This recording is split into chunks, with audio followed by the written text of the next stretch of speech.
बात करते हैं हम किस तरह से दिल्ली में जेएनयू के अंदर एक तरह से जो स्टूडेंट्स हैं, लेफ्ट विंग के स्टूडेंट्स, उन्होंने प्रदर्शन किया।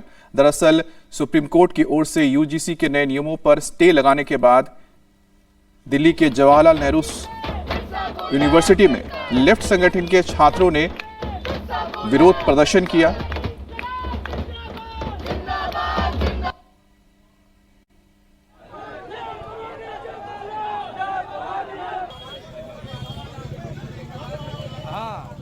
वाले गाल पे लगाओ। अरे यार ये भैया ये तो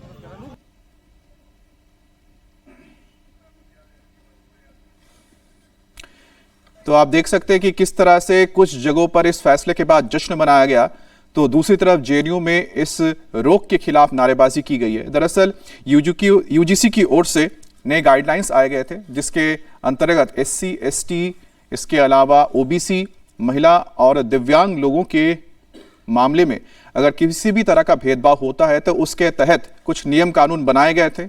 अब उसका विरोध कर रही थी जो सवर्ण जाति के जो स्टूडेंट्स थे, और साथ ही साथ जब इस पर सुप्रीम कोर्ट पे स्टे लगा तो जेएनयू में इसके खिलाफ नारेबाजी हुई, विरोध प्रदर्शन हुआ और कुछ जगहों पर इसको लेकर जश्न मनाया गया।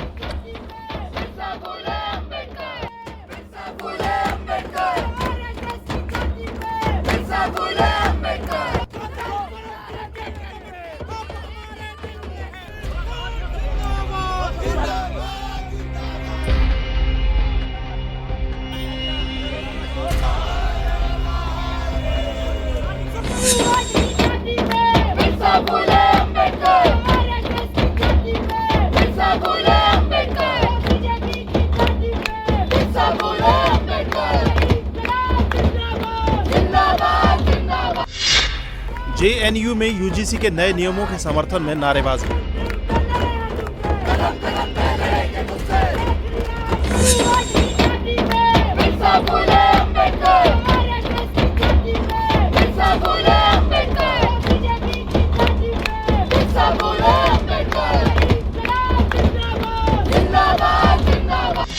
लेफ्ट के छात्रों ने की जातिवादी नारेबाजी।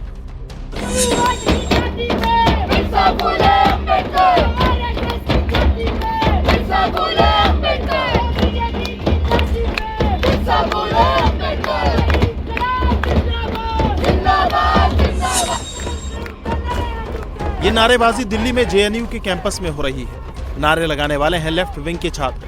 ये नारेबाजी कल शाम को तब हुई जब सुप्रीम कोर्ट का इस नियम पर स्टे लगाने का फैसला आ चुका था। जेएनयू कैंपस के अंदर नारेबाजी की जाने लगी। यूजीसी के नए नियमों का समर्थन किया गया। लेफ्ट के छात्रों ने इस दौरान पुतला फूंका, जिस पर ब्राह्मणवाद के विरोध में स्लोगन लिखे थे।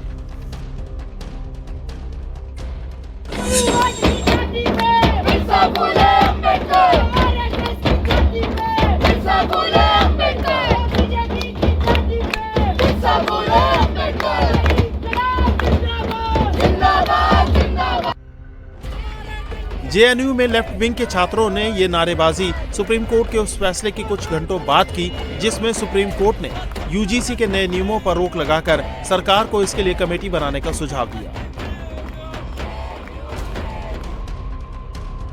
सुनवाई के दौरान सुप्रीम कोर्ट ने यहां तक कहा कि मौजूदा एक्ट के प्रावधान से समाज में बंटवारे की संभावना है और ये बहुत खतरनाक हो सकता है। अगर ऐसा हुआ तो इसके नतीजे बहुत गंभीर होंगे। सुप्रीम कोर्ट ने यूजीसी एक्ट को ड्राफ्ट करने वालों की समझ पर ही सवाल खड़े कर दिए। सुप्रीम कोर्ट ने धारा 3E और 3C को पॉइंट आउट किया और अपना फैसला सुना दिया। कोर्ट ने कहा कि जब भेदभाव के खिलाफ कार्रवाई की बात धारा 3E में शामिल थी तो फिर धारा 3C लाने की क्या जरूरत थी। सुप्रीम कोर्ट ने पूछा कि जाति आधारित भेदभाव को अलग से परिभाषित करने की क्यों जरूरत पड़ी। रेगुलेशंस में रैगिंग को क्यों शामिल नहीं किया गया। रैगिंग कैंपस में एक बड़ी समस्या है। चीफ जस्टिस ने कहा कि हमने अब तक जो जाति विहीन समाज की दिशा में प्रगति की है, क्या अब हम फिर से पीछे जा रहे हैं। सुप्रीम कोर्ट ने कहा कि आप SC ST छात्रों के लिए अलग हॉस्टल की बात कर रहे हैं। भगवान के लिए ऐसा मत कीजिए। आरक्षित समुदायों में भी ऐसे लोग हैं जो समृद्ध हो गए हैं। हम सब साथ रहते हैं। आज इंटरकास्ट मैरिज भी होती है। भारत की एकता शैक्षणिक संस्थानों में भी दिखनी चाहिए। सुप्रीम कोर्ट ने जैसे ही फैसले पर रोक लगाई, देश के अलग अलग हिस्सों में प्रोटेस्ट कर रहे छात्रों के बीच खुशी की लहर दौड़ गई। कहीं होली से पहले गुलाल उड़ा तो कहीं नारेबाजी के साथ जश्न मनाया गया। इस फैसले ने कुछ राजनीतिक दलों को भी राहत दी है। अब इस मुद्दे पर बोलने से बच रहे नेता सुप्रीम कोर्ट के फैसले के साथ अपने ही अंदाज में उतर गए। हम सब का मानना यही है कि दोषी बचे ना